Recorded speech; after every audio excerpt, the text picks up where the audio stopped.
देश है हमारा, अमीश देवगन के साथ।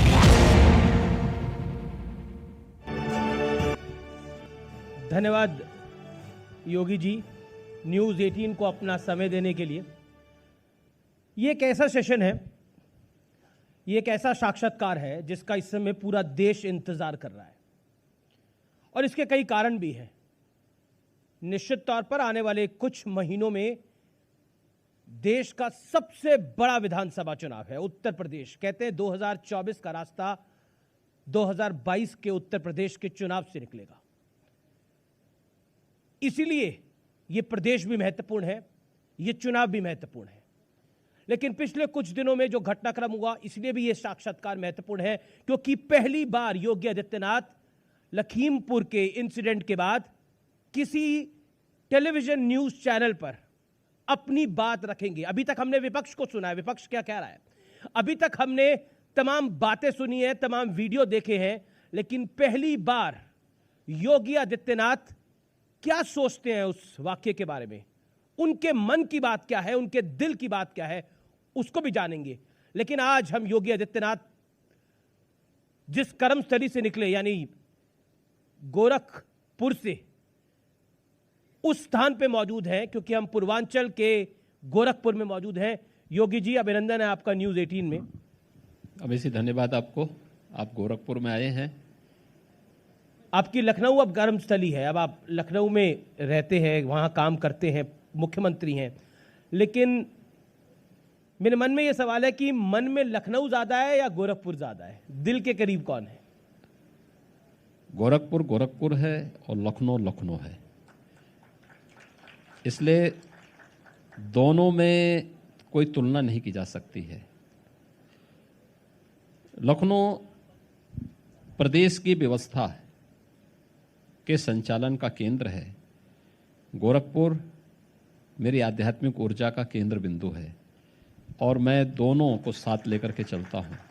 एक से ऊर्जा मिलती है और एक के माध्यम से लोक कल्याण के कार्यों को प्रदेश के 24 करोड़ लोगों तक पहुँचाने का एक हमारे पास सशक्त माध्यम बनता है। और पूरी ईमानदारी और पूरी प्रतिबद्धता के साथ हम लोगों ने दमदार तरीके से प्रदेश सरकार की उपस्थिति गांव-गांव और घर-घर तक पहुंचाई है। पिछले कुछ दिनों में एक विवाद भी बहुत ज़्यादा मीडिया में भी छाया रहा और उससे भारतीय जनता पार्टी पर भी बहुत सवाल खड़े हुए, आपकी सरकार पे भी बहुत सारे सवाल खड़े हुए। मैं लखीमपुर खीरी में जो वायलेंस हुई, एक एक्ट ऑफ वायलेंस हुआ, उसके संदर्भ में मैं आपसे सवाल पूछना चाहता हूँ, क्या कहना चाहते हैं आप उस विषय पर? देखिए, लखीमपुर खीरी की घटना ये दुखद और दुर्भाग्यपूर्ण है जी, और सरकार उसकी तह पर जा रही है। लोकतंत्र में हिंसा का कोई स्थान नहीं। जब कानून सबको सुरक्षा प्रदान करने की गारंटी दे रहा है तो कानून को हाथ में लेने का अधिकार किसी को नहीं, चाहे वो कोई भी हो, चाहे वो कोई भी हो, मंत्री हो, उसका बेटा भी हो। मैंने कहा कोई भी हो, कानून सबके लिए समान है और कानून सबके के साथ समान रूप से व्यवहार भी करेगा। लेकिन हाँ, ये माननीय उच्चतम न्यायालय की स्थापित रूलिंग है कि गिरफ्तारी के पहले आपके पास पर्याप्त साक्ष्य भी होने चाहिए। हम किसी व्यक्ति के आरोप पर अनावश्यक किसी को गिरफ्तार भी नहीं करेंगे, लेकिन हाँ, अगर कोई दोषी है तो उसको छोड़ेंगे भी नहीं, वह कोई भी क्यों ना हो। और ये सरकार का संकल्प है, हम लोगों ने प्रदेश के अंदर यही किया। जिनके खिलाफ भी कार्रवाई हुई, जिनके खिलाफ भी साक्ष्य मिले, वह व्यक्ति कोई भी रहा हो, हमने उसके खिलाफ कार्रवाई करने में कोई गुरेज नहीं की। वह भले ही भारतीय जनता पार्टी का विधायक रहा हो या फिर विपक्ष का विधायक या किसी पद पर बैठा हुआ कोई व्यक्ति, हम लोगों ने इसमें कार्रवाई करने में कोई गुरेज कभी नहीं की है। और लखीमपुर खीरी की घटना में भी यही सरकार कर रही है और यही की भी है। देखिए, पिछले कुछ दिनों में प्रियंका वाड्रा यहाँ थी, राहुल गांधी भी एक दिन के लिए इधर आए, भूपेश बघेल भी आए, चन्नी जो पंजाब के मुख्यमंत्री जी हैं वो भी इधर पधारे। लगातार नेता आते गए, जयंत चौधरी भी सीतापुर जाना चाह रहे थे, अखिलेश यादव भी सीतापुर जाना चाह रहे थे, लेकिन विपक्ष का आरोप है कि उन्हें रोक लिया गया क्योंकि बीजेपी की सरकार केंद्र में और जो यूपी में बैठी है, यानी दिल्ली की सरकार और लखनऊ की सरकार कुछ गलत कर रही है, इसलिए छुपाना चाहती है। देखिए, हम कुछ भी नहीं छुपाना चाहते। फिर जाने क्यों नहीं दिया गया? हमारे पास जो तहरीर आई थी, हमने उस तहरीर के अनुसार मुकदमे दर्ज किए। जी, एक, इस प्रकार के मामलों में सरकार की पहली प्राथमिकता होती है शांति और सौहार्द बनाना है। जी, हमारे विपक्ष के जो मित्रगण हैं, ये कोई सद्भावना के दूत नहीं थे, और इनमें से बहुत सारे चेहरे तो ऐसे हैं जो इस उपद्रव और इस हिंसा के पीछे भी शामिल होंगे। एक बार तथ्य सामने आने दीजिए, दूध का दूध और पानी का पानी हम सबके सामने रखेंगे। बीजेपी के प्रवक्ता ने कहा, बीजेपी के एक नेता ने कहा और एक यूपी सरकार के मंत्री ने बोला कि ये पॉलिटिकल टूरिज्म के लिए आए हुए हैं। नहीं, मैं वही कह रहा हूं ना जी, सवाल ये कोई सद्भावना के लिए वहां नहीं जा रहे थे। मुझे एक बात बताइए, छत्तीसगढ़ के मुख्यमंत्री अपने छत्तीसगढ़ को तो संभाल नहीं पा रहे हैं। छत्तीसगढ़ में पुलिस की गोली से कुछ किसान मारे जाते हैं, उनके प्रति उनके मन में कोई भी अनुराग नहीं, उनके प्रति कोई सहानुभूति नहीं, उन्हें लखीमपुर खीरी के बारे में कोई जानकारी नहीं। लेकिन अब चाकरी करनी है तो पीछे पीछे चलाए। वो तो 50 लाख रुपए देके गए हैं। इसी प्रकार से जी, पंजाब के मुख्यमंत्री अपने पंजाब को संभाल नहीं पा रहे हैं। वो तो अभी बने हैं। और मैं क्या कर रहा हूं ना, अभी बने हैं, वहां संभाल नहीं पा रहे हैं। उसमें भी कौन डीजीपी होगा, कौन चीफ सेक्रेटरी होगा, अभी यही नहीं तय कर पा रहे। इससे बड़ा शर्मनाक क्या हो सकता है कि कोई मुख्यमंत्री इस बात के लिए तरस रहा है कि साहब डीजीपी कौन होगा, वो अपना डीजीपी नहीं बना सकता, अपना चीफ सेक्रेटरी नहीं बना पा रहा है। पंजाब के अंदर किसानों के साथ, पंजाब के साथ, पंजाब के नागरिकों के साथ जो व्यवहार हो रहा है उसको संभाल नहीं पा रहे हैं। अपने आंतरिक झगड़ों में वे इतने त्रस्त हैं कि उससे पिंड छुड़ाने के लिए उन्होंने भी वही रास्ता अपनाया जो छत्तीसगढ़ ने अपनाया है। राजस्थान में जो हो रहा है, तो अपनी कमियों को छुपाने के लिए ये लोग केवल दूसरों के यानी घरों पर पत्थर फेंकने का कार्य करने वाले लोग हैं। मैं पूछना चाहता हूं इन लोगों से, राहुल जी से भी और प्रियंका जी से भी, मार्च 2020 से कोरोना से प्रदेश भी देश भी त्रस्त है। उत्तर प्रदेश देश की आबादी का सबसे बड़ा राज्य है। मैं अखिलेश जी से ही पूछना चाहता हूं ये प्रश्न। 24 से 25 करोड़ की आबादी उत्तर प्रदेश में रहती है। कोरोना हमारे लिए सबसे बड़ा क्रिटिकल पॉइंट था, क्योंकि इतनी बड़ी आबादी जी, और हम ये भी जानते थे कि इस महामारी के बाद जो पलायन होगा अन्य राज्यों से, उत्तर प्रदेश उससे सबसे ज्यादा प्रभावित होने वाला है। मैं पूछना चाहता हूं कि कांग्रेस हो, सपा हो, बसपा हो या कोई भी राजनीतिक दल हो, इन लोगों में से कितने ऐसे राजनेता थे जो आज जो ये पॉलिटिकल टूर कर रहे हैं, ये पॉलिटिकल टूर की बजाय उस समय उत्तर प्रदेश की जनता के सुख दुख में कितने लोग सहभागी बने थे? इनमें से कोई नेता मुझे बताते दें किसी जिले का अब हम सहभागी बनने के लिए आए थे तो हमें रोक दिया गया।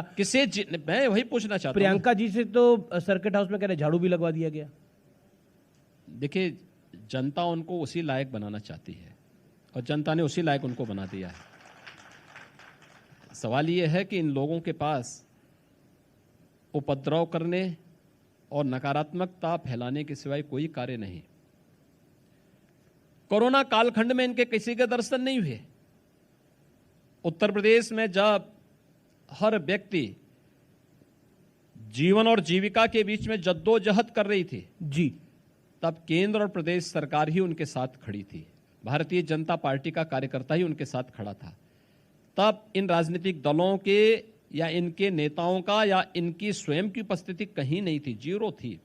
और ये मार्च 2020 से लेकर के मैं कह सकता हूं कि अक्टूबर 2021 के बीच में भी यही स्थिति थी, लेकिन अचानक उनकी नींद खुली, उनको लगा कि लखीमपुर खीरी एक बहाना है, लेकिन ऐसा नहीं हो पाएगा। उत्तर प्रदेश की लेकिन क्या जनता, आपको लगता है, उत्तर प्रदेश की जनता, देखिए सरकार की प्राथमिकता होती है शांति और सौहार्द बनाना, पहले सरकार ने वही किया।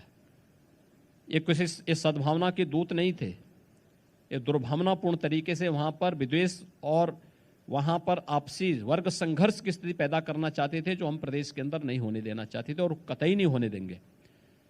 तीसरा, इन लोगों के जाने के बाद पब्लिक की जो प्रतिक्रिया थी, पीड़ितों की जो प्रतिक्रिया थी, ये भी आपने देखा होगा, सबने बहुत तीखी प्रतिक्रिया व्यक्त की थी कि सरकार ने हमें मदद की है, सरकार के कार्यों से हम पूरी तरह संतुष्ट हैं, कृपया हमारे मामले में राजनीति न की जाए। ये पीड़ित परिवारों ने स्वयं कहा, या सभी पक्षों ने इस बात को उनकी दलील थी, मैंने सवाल पूछे उनसे भी, उनकी दलील थी कि हम तो दुख बांटने के लिए जाना चाहते थे, किसी के यहाँ मौत होती है तो दुख बांटने जाया जाता है, अगर हम मदद करना चाहते हैं यूपी के अंदर लखीमपुर में कुछ, आपके सवाल वाजिब हैं। कवर्धा में जो जिसे कहते हैं एक धार्मिक संघर्ष हमें देखने को मिल रहा है छत्तीसगढ़ के अंदर, वो एक बड़ा इंसिडेंट हुआ है, उसमें कोई दो राय नहीं है, लेकिन उनका कहना था कि अगर हम लखीमपुर में किसी की मदद कर रहे हैं तो बीजेपी वालों को तकलीफ क्यों हो रही है? नहीं, सवाल यह है कि आप अपने कवर्धा को क्यों नहीं संभाल पा रहे हैं? क्या वहां सहानुभूति व्यक्त करने के लिए गए? जिन किसानों को गोली से वहां भूना गया छत्तीसगढ़ में, क्या उनके साथ ये कभी खड़े हुए? उनके साथ तो कभी नहीं खड़े हुए। पर यहाँ आप जानते हैं प्रियंका वाड्रा हैं और प्रियंका वाड्रा महासचिव हैं, एक ये भी कारण हो सकता है। सिद्धू भी आ रहे थे, ये लोग 1000 गाड़ियों के साथ कोरोना काल खंड में भी आ सकते थे। कोरोना में जब प्रथम लहर कोरोना की आई थी तब भी लोग आ सकते थे। 40 लाख प्रवासी कामगार उत्तर प्रदेश के अंदर आए, उनके प्रति भी इनकी सहानुभूति होनी चाहिए थी। तब नहीं, तब झूठे हमें 1000 बसेज के नंबर दिए थे कांग्रेस ने, तो उन बसेज को बॉर्डर पे लगाना है प्रवासी कामगार और श्रमिकों को सुरक्षित घरों तक भेजने के लिए। तो हमने विभिन्न जनपदों के आरटीओ को भेजे कि भाई आपके जनपद से संभवतः ये बसेज होंगी, आप इसको देखिए, कंफर्म करिए कि ये बसेज हैं। अब आश्चर्य करेंगे, वो बसेज नहीं थी, जो कंडम ट्रक थे या स्कूटर के नंबर थे, स्कूटर के नंबर दे दिए थे हम लोगों को बस के नाम पर। इतना भद्दा मजाक प्रदेश की जनता की और पीड़ित बंधुओं की जा रही थी, जो अपनी रोजी रोजगार छीनने के बाद प्रदेश के अंदर वापस आ रहे थे। ये कांग्रेस कर रही थी, कोई और नहीं कर रहा था। ये लोग तो जीवन के साथ खिलवाड़ करने वाले लोग हैं। क्योंकि गृह राज्य मंत्री हैं अजय मिश्र टेनी, उनके सुपुत्र इसमें इन्वॉल्व हैं, उनको बचाने के लिए सारी कवायद हो रही है। कई सारे वीडियोस भी सामने आए हैं। हमने मुख्यमंत्री देखिए, कोई वीडियो अभी तक इस प्रकार का नहीं, हमने तो नंबर भी जारी किया है जी कि अगर किसी के पास कोई साक्ष्य है तो इस पे अपलोड करें। और हमने कहा ना, दूध का दूध और पानी का पानी होगा, अन्याय किसी के साथ नहीं होगा, कानून को हाथ में लेने की छूट भी किसी को नहीं दी जाएगी, लेकिन किसी के दबाव में भी कोई कार्रवाई नहीं होगी।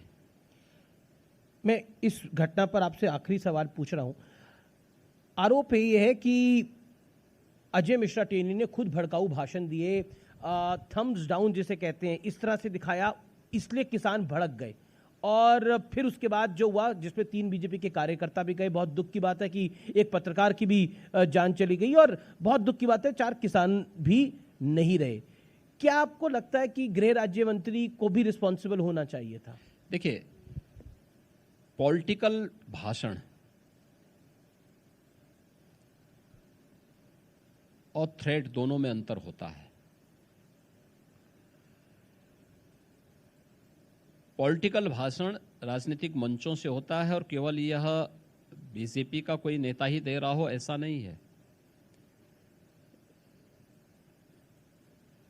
तमाम अन्य नेता देते हैं, कांग्रेस की सरकारें वो भी देते हैं, और भी देते होंगे, लेकिन इसका मतलब ये नहीं कि आप किसी की हत्या कर लें।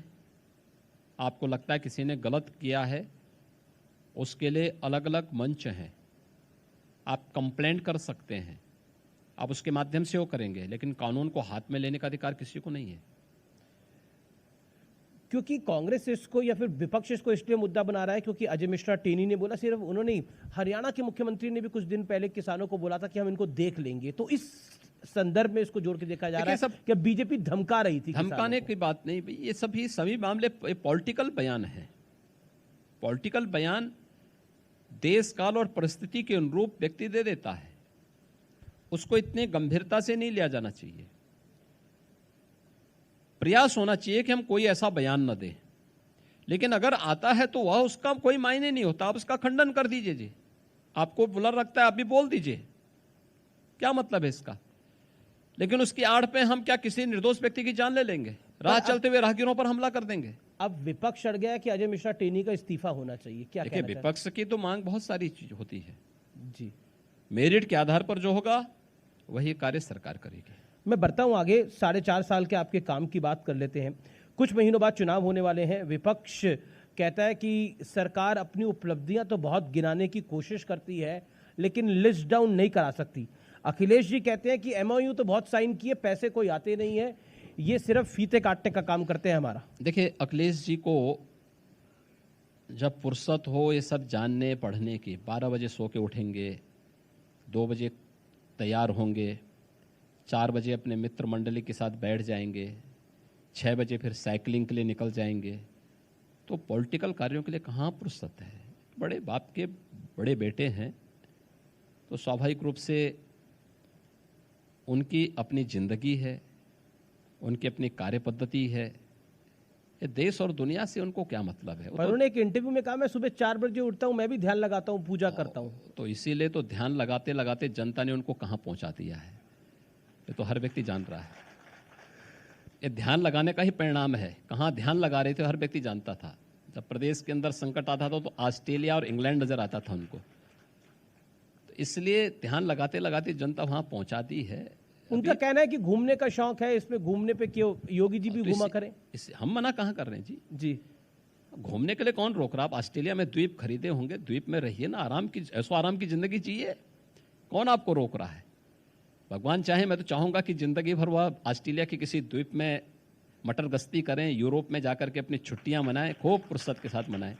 तो आपको छुट्टी मनाने में तकलीफ है? मतलब मुझे कोई तकलीफ नहीं। मुझे क्यों तकलीफ होती। मुझे तो प्रसन्नता होगी कि हमारा उत्तर प्रदेश का एक व्यक्ति अब प्रवासी भारतीय हो गया है ऑस्ट्रेलिया में। आपका छुट्टी का मन नहीं करता? आप छुट्टी पे नहीं जाते? देखिए मैं अगर मुझे छुट्टी लेनी होती जी तो मैं सार्वजनिक जीवन में नहीं आता। लोक कल्याण का पथ छुट्टी का पथ नहीं है। अपने कार्यों के माध्यम से, अपने पुरुषार्थ के माध्यम से आम जन की सेवा ही हमारी संतुष्टि का आधार होता है। अगर आम जन की थोड़ी भी सेवा कर लेते तो मान लेते हैं कि हाँ कुछ किया है। व्यक्तिगत जीवन हमारा कुछ भी नहीं होता है, कोई मायने नहीं रखता है। और न हम व्यक्तिगत जीवन में कोई भी इस प्रकार की चीज़ों को कोई इस प्रकार का स्पेस रखते हैं। आपकी सरकार का एक बड़ा दावा है और 2022 में जिसको बीजेपी चुनाव में भी लेके जाएगी, आपने भी कई बार कहा है, बीजेपी के पदाधिकारियों ने भी कई बार बोला है कि कानून व्यवस्था पे हमने बहुत काम किया है। लेकिन पिछले कुछ दिनों पर में आपको कानून व्यवस्था के मुद्दे पे बहुत घेरने का प्रयास हो रहा है। अखिलेश यादव कहते हैं कि यहाँ ठोक तंत्र की सरकार चल रही है। हाल ही में गोरखपुर में जो इंसिडेंट हुआ उसको भी उन्होंने गिराया। क्या कहना चाहते हैं आप? देखिए, जो आपकी सबसे बड़ी उपलब्धि होगी, हमले भी उसी पे होंगे। पब्लिक जिसको एप्रिशिएट कर रही है और जो आपकी छवि को बदल रहा है, हमले उसी पे होंगे। उत्तर प्रदेश की कानून व्यवस्था देश के लिए एक नजीर बनी है, एक स्थापित सत्य है, 4.5 वर्ष का एक स्थापित सत्य है। हर व्यक्ति इस बात को स्वीकार करता है। अखिलेश जी कहते हैं कि हमें बताना पड़ता है फिर ही कार्रवाई होती है। बताने की आवश्यकता नहीं, उनसे पहले ही कार्रवाई हो चुकी होती है। अखिलेश जी तो जब सो के उड़ते हैं तब तक कार्रवाई हो चुकी होती है। और ठोक तंत्र की सरकार है, ये तो आप पे बहुत बड़ा ब्लेम लग रहा है बार बार कि आप सबको ठोक देते हैं। देखिए, ऐसा क्यों? विपक्ष की पीड़ा यही है कि जिन पेशेवर अपराधियों और माफियाओं को ये लोग गले लगाते थे, जो यहाँ के गरीबों का, यहाँ के व्यापारियों का या सार्वजनिक संपत्ति को जबरन हड़पते थे, उसको अपना जन्मसिद्ध अधिकार मान लेते थे, आज उन पेशेवर अपराधी और माफियाओं को जेल के अंदर भेज दिया गया है, या वे प्रदेश छोड़ करके जा चुके हैं या कहीं और जा चुके हैं, तो स्वाभाविक रूप से इसमें इनका परेशान होना स्वाभाविक है। तो उनकी परेशानी, जब वो इस बात को कहते हैं तो उनके चेहरे की लकीर को पढ़ करके आप बोल सकते हैं कि आखिर इनकी पीड़ा कहाँ झलक रही है। मैं एक आपको आंकड़ा बताता हूं, जो असद ओवैसी साहब हैं, आपको बहुत प्रेम करते हैं वो। ओवैसी साहब ने कहा कि ऐसी ठोक तंत्र की सरकार है कि 35% जो टोटल एनकाउंटर हुआ उसमें 35% तो मुसलमानों को ठोक दिया इन लोगों ने। ओवैसी साहब को बोलना चाहिए, एक कश्मीर में जो हो रहा है ना, कभी वहां भी सहानुभूति व्यक्त कर देते तो लोग उनको नेता मानते हैं। आपको लगता नहीं कश्मीर में क्या हो रहा है? बिल्कुल, बहुत ही दुखद घटना है, जिस तरह से चिन्हित करके धर्म के आधार पर करके हिंदू और सिखों को निशाना बनाया जा रहा है। जो लखीमपुर खीरी में हिंदू और सिखों को लड़ाने का कुत्सित प्रयास कर रहे हैं ना, इनको कश्मीर का आईना दिखाना चाहिए। वहां पर इनको तालिबान के कृत्यों का आईना दिखाना चाहिए। और प्रदेश के अंदर लखीमपुर खीरी के मुद्दे का राजनीतिकरण कौन कर रहे हैं? जो तालिबान का समर्थन काबुल में कर रहे हैं। ये वही चेहरे हैं, ये मिलते जुलते चेहरे हैं। यहां पर हिंदू और सिखों में वैमनस्यता पैदा करने का प्रयास कर रहे हैं। कश्मीर में हिंदू और सिखों की निर्मम हत्या को पर मौन होते हैं, और काबुल में हिंदू, सिख और अन्य अल्पसंख्यक समुदाय पर होने वाले अत्याचार पर ये लोग तालिबान का बेशर्मी के साथ समर्थन करते हैं। क्या आपको लगता है ये 1990 वाला दौर है जब कश्मीरी पंडितों को बाहर वहां से निकाला गया था? देखिए, 1990 अब बहुत दूर जा चुका है, पर टारगेटिंग नया भारत है। पर एक घटना हो सकती है, अब वहां पर कोई भी कश्मीरी पलायन नहीं कर सकता कश्मीर से। आज भारत के अंदर एक मजबूत सरकार है, मोदी जी के नेतृत्व में, माननीय गृह मंत्री जी के नेतृत्व में। आंतरिक सुरक्षा पहले की तुलना में कई गुना सुदृढ़ हुई है। जिसने किया है वो भुगतने को भी तैयार हो गया होगा, वो भुगतेगा भी। आज कोई ऐसा नहीं कर सकता। आपने बड़ा महत्वपूर्ण पॉइंट बोला। आपने बोला कि लखीमपुर में एक प्रयास था हिंदुओं और सिखों को भिड़ाने का, या फिर दंगे जैसी स्थिति थी। ऐसे बयान हमने देखे पीछे, काफी नेताओं के भी आए, खासतौर पर बीजेपी के। क्या आपको लगता है कि ये एक ढांचा है जिसके इर्द गिर्द घुमाना चाहता है कोई? देखिए, क्योंकि जब ये लखीमपुर की घटना हुई, हमने देखा कि कनाडा से पन्नू, जो कि खालिस्तान के लिए बहुत एक्टिव है, उसने भी बयान दिया कि योगी को घेर लो, नरेंद्र मोदी को घेर लो, वक्त आ गया है अब। देखिए, ड्रोन लगाओ, ट्रैक्टर लगाओ। देखिए, मुझे लगता है कि गलतफहमी सबको दूर करनी चाहिए। ये उत्तर प्रदेश है, उत्तर प्रदेश के अंदर हमारा संकल्प है सबको सुरक्षा देंगे। बिना भेदभाव के सरकार शासन की योजनाओं का लाभ सबको देगी, लेकिन तुष्टीकरण किसी का नहीं करेगी और सुरक्षा के साथ खिलवाड़ करने की छूट भी किसी को नहीं देगी। अगर कोई ये गलतफहमी में है कि उत्तर प्रदेश के अंदर हम घेराबंदी करके और आम जनजीवन को ठप कर देंगे या निर्दोष लोगों पे हमला करेंगे, तो फिर तैयार हो जाएं। वो भी हम तो तैयार हैं ही। जी, आपने बोला कि हम बिना भेदभाव के काम करते हैं। अवैध धर्मांतरण का एक बहुत बड़ा खुलासा हुआ है, जिसे कहते हैं कि इसमें दिल्ली में भी गिरफ्तारियां हुई हैं, इसके लिंक विदेशों तक भी जा रहे हैं। विपक्ष का आरोप है कि उपलब्धि गिनाने को नहीं है इस सरकार के पास, इसीलिए अवैध धर्मांतरण का एक नया खेल रच दिया गया है। देखिए, ये प्रदेश की सुरक्षा एजेंसियों, जी, जो एजेंसियां प्रदेश की 24 करोड़ से 25 करोड़ की आबादी को सुरक्षा की पुख्ता व्यवस्था कर रहे हैं, उनकी कार्यपद्धति में प्रश्न खड़ा करना है। विपक्ष के पास मुद्दा नहीं है और वह अपनी नाकामयाबियों को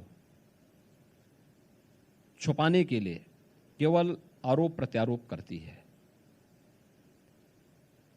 अपनी अकर्मण्यता के लिए सरकार को घेरने का प्रयास करती है। जी,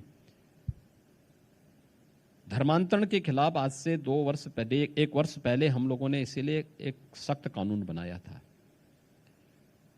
क्योंकि ऐसी घटनाएं मिल रही थी, इस प्रकार की वारदातें हो रही थी और हम लोगों को लग रहा था आज अगर वो एक्ट नहीं होता, कानून नहीं होता, तो हम लोग इस पे प्रभावी कार्रवाई नहीं कर पाते। मैं कुछ आपको बयान इस पे बताता हूं। मेरठ में मौलाना करीम सिद्दीकी की गिरफ्तारी हुई तो आम आदमी पार्टी के विधायक हैं अमतुल्ला खान, उन्होंने बोला मुसलमानों पर जुल्म जो है वो बढ़ते जा रहे हैं। असद ओवैसी ने बोला कि देखिए फिर टारगेट पे ले लिया गया। और इसी तरह के बयान समाजवादी पार्टी के सांसद के भी आए। मैंने कहा ना, ये सब एक ही थैले के चट्टे बट्टे हैं, इनसे बहुत उम्मीद नहीं की जा सकती है। या हर उस कार्य का विरोध करेंगे जो उत्तर प्रदेश के हित में हो, देश के हित में हो। इन चेहरों के द्वारा उस हर कार्य का समर्थन किया जाएगा जो उत्तर प्रदेश के सामाजिक ताने बाने को छिन्न भिन्न करता हो, देश और प्रदेश की सुरक्षा के लिए खतरा हो, उसका ये लोग समर्थन करते हैं जी। और जो यहाँ की एकता, अखंडता और सुरक्षा के लिए महत्वपूर्ण है, उन सभी का ये लोग विरोध करते हैं।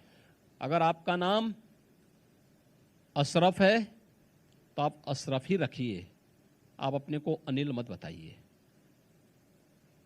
ये पप्पू टप्पू रामू के नाम पर अपने को जो है भ्रम की स्थिति पैदा मत करिए,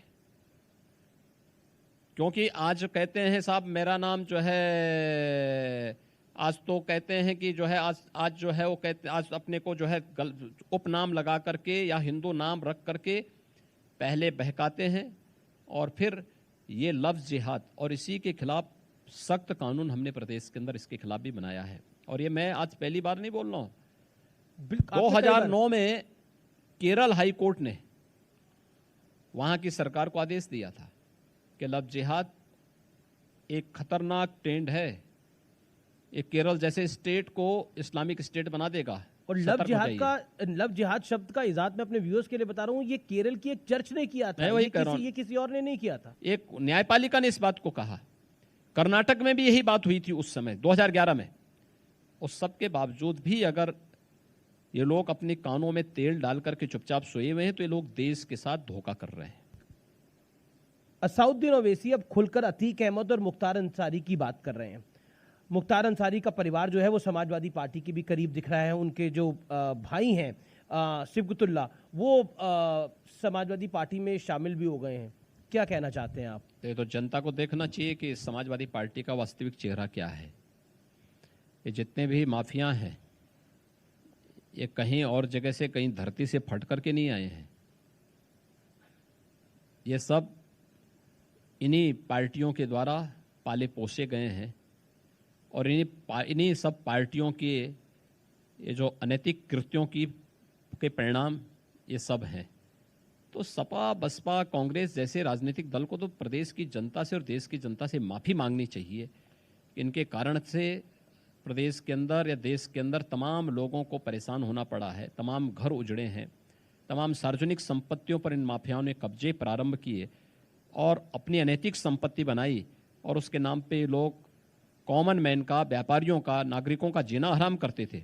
हमारी सरकार ने कार्रवाई की है और हम लोगों ने तो ये भी तय किया है, पहली सरकार है हमारी जिसने इस प्रकार का ऐलान किया है कि इन माफियाओं से जितनी संपत्ति हम लोगों ने जब्त की है, जिस पे बुलडोजर चले हैं, उस पे गरीबों की ही आवास बनेंगे और उनके लिए हम फ्री में प्रधानमंत्री आवास योजना लागू करने जा रहे हैं।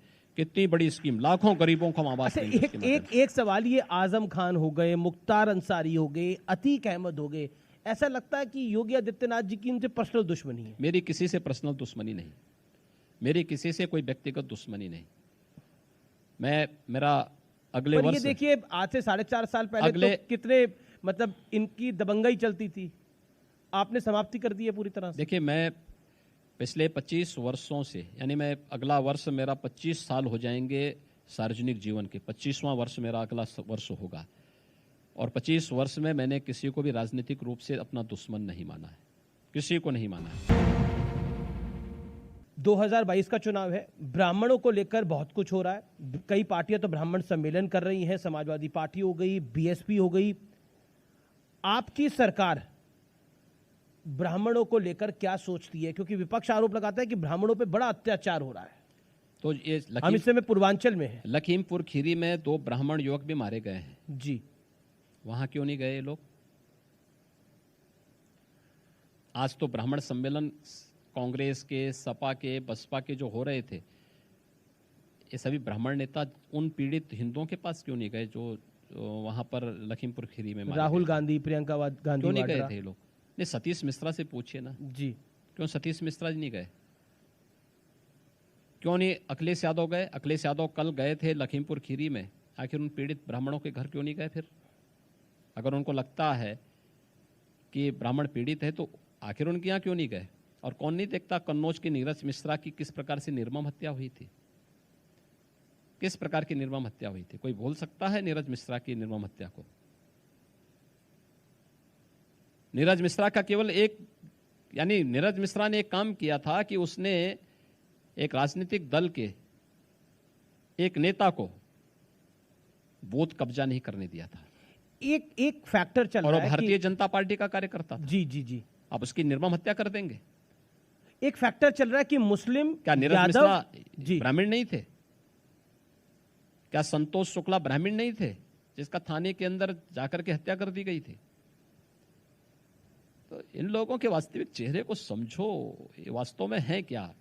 ये ना ब्राह्मण हितैषी हैं, ये ना हिंदू हितैषी हैं। तो सही मायने में इन लोगों के चेहरे को देखना तो ये तालिबान हितैषी हैं, और हमेशा तालिबान का लोग समर्थन करते हैं, बाकी किसी का नहीं समर्थन करते। ये एक फैक्टर चल रहा है कि मुस्लिम यादव ब्राह्मण एक साथ आ जाएंगे, मुस्लिम दलित ब्राह्मण एक साथ आ जाएंगे तो बीजेपी का तो खेल बिगड़ ही जाएगा। देखिए, भारतीय जनता पार्टी सबका साथ और सबके विकास के मंत्र के साथ काम कर रही है। प्रधानमंत्री मोदी जी ने 2013 में ये मंत्र दिया। 2014 में प्रधानमंत्री बनने के बाद उन्होंने अक्सरशः इसको व्यवहारिक धरातल पर उतारा भी है, और हम आज भी इस बात को कहते हैं, न जाति, न मत, न पंथ, न संप्रदाय, न छोटा न बड़ा, न क्षेत्र न भाषा, सबका साथ और सबका विकास। एक नई पार्टी भी आ गई है, काफी आजकल एक्शन में भी दिखने की कोशिश करती है, आम आदमी पार्टी। उसको आप कैसे देखते हैं? हालांकि दिल्ली में तो वो सरकार चला ही रहे हैं पिछले काफी सालों से, कैसे देखते हैं आप? देखिए, हर राजनीतिक दल को जिसने भारत निर्वाचन आयोग के यहाँ अपना रजिस्ट्रेशन कराया है उसको चुनाव लड़ने का अधिकार है। किसी को रोका नहीं जा सकता, रोका भी नहीं, कोई कैसे को रोक सकता है? भारत निर्वाचन आयोग को तय करना है, कोई सरकार को तय करना नहीं होता है। दूसरा, इन लोगों का चेहरा सबके सामने है, 2 चेहरे। आम आदमी पार्टी से एक बात के लिए पूछा जाना चाहिए जी, वह है कि एक लॉकडाउन प्रारंभ होने के बाद यूपी और बिहार के लोगों को दिल्ली से जबरन बिजली पानी का कनेक्शन काट करके क्यों निकाला गया है? उनको राशन से वंचित क्यों किया गया है? पर उन्होंने अपनी शुरुआत अयोध्या से ही करी है। नहीं, मैं क्या कर रहा हूं ना जी। अब तो अयोध्या सबको याद आ रहा है जी। सतीश मिश्रा भी गए। जो राम को नहीं पूछते थे, जो लोग पहले राम को काल्पनिक कहते थे, अब वे भी कहते हैं राम तो हमारे भी है। हमने कहा बोलो ना, कौन जरूरत है, तो हमारी वैचारिक विजय है ही। जो लोग कहते थे अयोध्या में राम जन्मभूमि के लिए कि वहां पर ये, यानी मैं उस शब्द का प्रयोग नहीं करना चाहता हूं, जो लोग पहले राम के को काल्पनिक कहते थे, आज वे सभी लोग राम राम चिल्ला रहे हैं। तो स्वाभाविक रूप से उन्होंने हमारी विचारधारा को स्वीकार किया है, राम के सार्वभौमिक व्यवस्था को स्वीकार किया है। राम शाश्वत हैं, राम सत्य हैं, राम भारत के अंदर धर्म के प्रतीक हैं जी। आज उसको उन्होंने भी स्वीकार किया है। और हम लोग इस बात को मानते हैं कि ये सभी लोग अपने को इस बात को मान लेंगे हम एक सच्चे भारतीय हैं, एक सच्चे हिंदू हैं जी, तो हमारी वो सबसे बड़ी विजय होगी। और हमारी जो अगली एक्सरसाइज है उसी तरफ जा रही है, एक सबने दिन वे मान लोग लिया। जरूर मानेंगे। प्रभु राम को आप कह रहे हैं सबने मान लिया, लेकिन ओवैसी ने नहीं माना। वो अभी भी कहते हैं, वहां जाते हैं तो अयोध्या को फैजाबाद लिखते हैं। वो कहते हैं कि वहां मस्जिद थी, है और रहेगी, सब अपने अपने ढंग से देख लें अयोध्या को। देखिए, ओवैसी अब ये सपने में देख रहे होंगे, ये तो तय है कि अयोध्या ही रहेगी। हाँ, हैदराबाद भाग्यनगर जरूर बनेगा। चलिए, आप हैदराबाद को भाग्यनगर बना रहे हैं, लेकिन ये अब्बा जान से आपको इतनी तकलीफ क्यों हो गई? आपने विधानसभा में भी अब्बा जान बोला, फिर बोला ये अब्बा जान बोलने वाले सारे राशन खा जाते थे। अब कहा जा रहा है कि आप समुदाय विशेष को, एक धर्म को टारगेट कर रहे हैं इससे। धर्म विशेष को नहीं जी, मैं जनता के सामने, प्रदेश की जनता के सामने इन लोगों के आचरण को प्रस्तुत करना चाहता था। मैंने किसी व्यक्ति का नाम नहीं लिया। मैंने इस बात को कहा था कि वैक्सीन लगाने के लिए हो सकता है कि अपने अब्बा जान को देखे होते तो संभवतः वैक्सीन का विरोध नहीं करते। मैंने बात कही, किसी पे भी लागू हो सकता है। दूसरा, अब्बा जान कोई असंसदीय शब्द नहीं है, और मैंने विधान परिषद में यही बात कही थी। मैंने कहा अगर अब्बा जान असंसदीय शब्द है तो नेता प्रतिपक्ष विधान परिषद में श्री अहमद हसन जी हैं, मैंने उनसे कहा अगर अब्बा जान असंसदीय शब्द है आप बताइए। उन्होंने कहा नहीं। तो मैंने कहा फिर आपकी पार्टी विरोध क्यों कर रही है? आ गया ना ये दोहरा आचरण आप लोगों का। यानी मुस्लिम वोट चाहिए, अब्बा जान से परहेज है। और देखिए ये सब यानी अंदर अब्बा जान का मैं संदर्भ आपको बताता हूं। इसका एक पॉलिटिकल संदर्भ ये है, आपने एक मेरे इंटरव्यू में कहा था कि जब ओवैसी ने बोला था कि 19% इस बार डिसाइड करेगा, आपने बोला कि 81% फिर चुपचाप नहीं बैठेगा। तो अब्बा जान को उस संदर्भ में देखा जा रहा है। देखिए अब्बा जान का कोई ध्रुवीकरण का कोई प्रयास नहीं था। अब्बा जान का प्रयास यही था कि एक जनता के सामने असलियत आनी चाहिए जी, कि मुस्लिम वोट इनको चाहिए लेकिन अब्बा जान से इनको परहेज है। दूसरा, क्या ये सच नहीं था 2014 के पहले देश के अंदर और 2017 के पहले प्रदेश के अंदर भी हर मुस्लिम पर्व और त्यौहार मनाए जाते थे, सरकारी आयोजन होते थे, लेकिन हिंदू पर्व और त्योहारों को दंगों की भेंट चढ़ा दिया जाता था। आज ऐसा तो नहीं है। आज तो प्रदेश के अंदर सारे पर्व और त्योहार शांतिपूर्ण तरीके से मनाए जा रहे हैं। यानी ये लोग इफ्तार की पार्टी गोल टोपी पहन करके करें तो ठीक, अगर हम लोग कहें कि नहीं भाई कावड़ यात्रा भी निकलनी चाहिए तो बुरा। ये दोहरा चरित्र कैसा जी? ये दोहरी, यानी जन्माष्टमी, ये लोग अपने को यदुवंशी कहते थे, लेकिन थानों में इन्होंने जन्माष्टमी को बैन कर दिया था। जन्माष्टमी के पर्व और त्योहार को नहीं इन्होंने होने दिया था। थानों में, जेलों में एक ही तो पर्व होता था, थानों में, तहसीलों में। हमारी सरकार ने फिर से उसको प्रारंभ किया है। क्या आपको लगता है 2022 के चुनाव में किसान बड़ा फैक्टर होगा? क्योंकि लगातार राकेश टिकैत भी यहाँ पर कार्यक्रम कर रहे हैं। वो कह रहे हैं कि इस बार भारतीय जनता पार्टी को वोट की चोट देनी है। देखिए, तो अभी एक पॉलिटिकल एजेंडा तो बन ही गया है किसान। अब देखिए, किसान आंदोलन, किसान भारत की राजनीति का हिस्सा बहुत पहले से है, लेकिन किसान के लिए ईमानदारी से अगर किसी ने किया है तो प्रधानमंत्री मोदी जी ने किया है। याद करिए, जो धरती माता हमारे अन्नदाता किसानों को अन्न उत्पन्न करके देती है, उस धरती माता की सेहत का ख्याल रखना है, उसके लिए सॉइल हेल्थ कार्ड योजना प्रधानमंत्री मोदी जी ने जारी की देश के अंदर। प्रधानमंत्री फसल बीमा योजना के माध्यम से हर एक किसान की फसल का बीमा का कवर हो सके, इसकी गारंटी प्रधानमंत्री मोदी जी ने दिया। दशकों से लंबित सिंचाई की परियोजनाओं को पूरा करने का कार्य भी किसी ने किया तो प्रधानमंत्री मोदी जी के समय हुआ। और पर ये कानून के विषय में एमएसपी, जी जी जी, देखिए एमएसपी की घोषणा 1967 में जरूर हुई थी, लेकिन एमएसपी ईमानदारी के साथ किसान को प्राप्त हो और एमएसपी का लाभ किसान को मिले, 1.5 गुना लागत का 1.5 गुना दाम किसान को मिले, यह भी प्रधानमंत्री मोदी जी के कारण हो पाया है। क्या इससे पहले किसी ने इस प्रकार के कार्य किए? नहीं, क्योंकि नियत साफ थी ही नहीं। लेकिन किसी ये के political बहकावे में issue- हमारा अन्नदाता किसान नहीं ये आने वाला है। पॉलिटिकल इशू आप देख ही रहे हैं, खुद बन गया है। राकेश टिकैत कह रहे हैं कि हम बीजेपी के नेताओं को गांव में नहीं घुसने देंगे। इस बार मुसलमान और जाट एक हो जाएगा तो पश्चिमी उत्तर प्रदेश के अंदर बीजेपी को हरा देगा, और ऐसे ही प्रदेश भर में होगा। अब लगता है कि लखीमपुर में हो गया है तो वहां पर भी ये मामला एक्टिवेट हो जाएगा। देखिए यानी पश्चिम से पूर्वांचल तक ले आएंगे इसको। देखिए, हम तो चाहते हैं पूरा प्रदेश एकजुट हो। जी, सरकार के कार्यों पर सरकार को वोट दें। हमने काम किया है तो हमें समर्थन दें, अपना वोट दें। नहीं किया है तो हमें खारिज करें, हमें कोई आपत्ति नहीं होगी। लेकिन कुछ जख्म ऐसे होते हैं जो कभी भरे नहीं जा सकते। मुजफ्फरनगर में जो 2 नौजवान जाट नौजवान मारे गए थे, वहाँ का जाट समुदाय क्या इसको भूल जाएगा? सपा के इन कृत्यों को और सपा के साथ गठजोड़ करके अव्यवस्था फैलाने वाले लोगों को क्या माफ कर देगा? कितनी व्यापक प्रतिक्रिया हुई थी। खाई पैदा हुई थी तो अब पुल बन रहा है उस पे। ओह, हर व्यक्ति जानता है कि ये लोग पुल नहीं बनाने वाले हैं। ये लोग पुल बनाने का काम क्या करेंगे? नीचे पटरा बिछाएंगे, फिर उसके ऊपर जो है कंक्रीट और बालू डालेंगे, फिर उसके ऊपर छड़ लगाएंगे। जी, यानी जिससे जैसे पटरा गिरेगा हटेगा तो छत नीचे गिर जाएगी, लोग उसके नीचे फिर दब जाएंगे। ये लोग यही साजिश करना चाहते हैं।